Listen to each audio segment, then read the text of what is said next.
Okay, next we have Oregon State. Just personally, just as a neutral college football fan, they might be my favorite team in the Pac-12. Just I love what Jonathan Smith has done there in his tenure.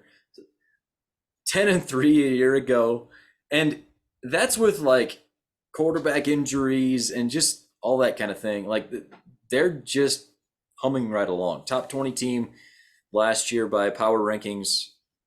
Their win total this year is set at 8 or 8.5. Now, obviously, just got to talk about the team this year. They bring in DJ Uiagalelei. That's the big news.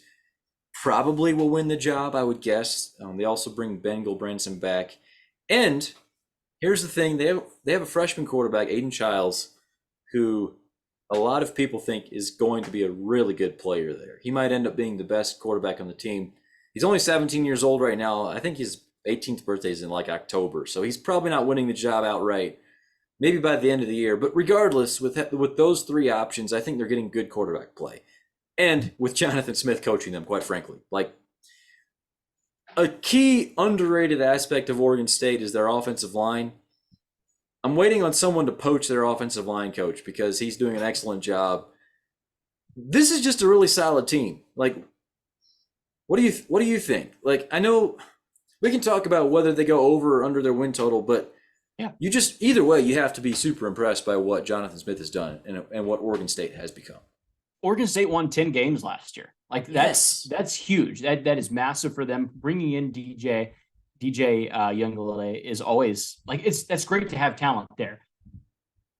However, I do think they take a step back. I don't think 10 games is attainable again this year for them. I think I'm going to pick them to go under. They're a good football team. Again, you put this team in the SEC East, they give people trouble. They really would. They're in a difficult conference, and they go to Oregon. They have UCLA, Utah, Washington. Mm-hmm. These are good teams. Like, I think that they dropped 4 games. I think they finished 8-4. They're a solid team. And there's no doubt that he has raised their floor. But I do think that they take a step back to reality and will only win 8 games this year. I agree completely with everything you said. I would definitely have them as an underdog in those 4 games. And I know they, like, especially that Oregon game, like, you don't want to hear it if you're an Oregon State fan. You beat them last year.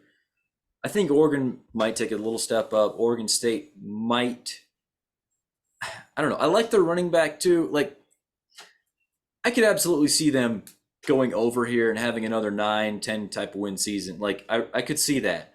I think I'm picking them to just regress just a tiny bit. 8-4 sounds about right to me, and that's not a shot at them. That's still a really good year. Like, Jonathan Smith, absolutely incredible job there. So I want to say all good things, but I will join you on the under.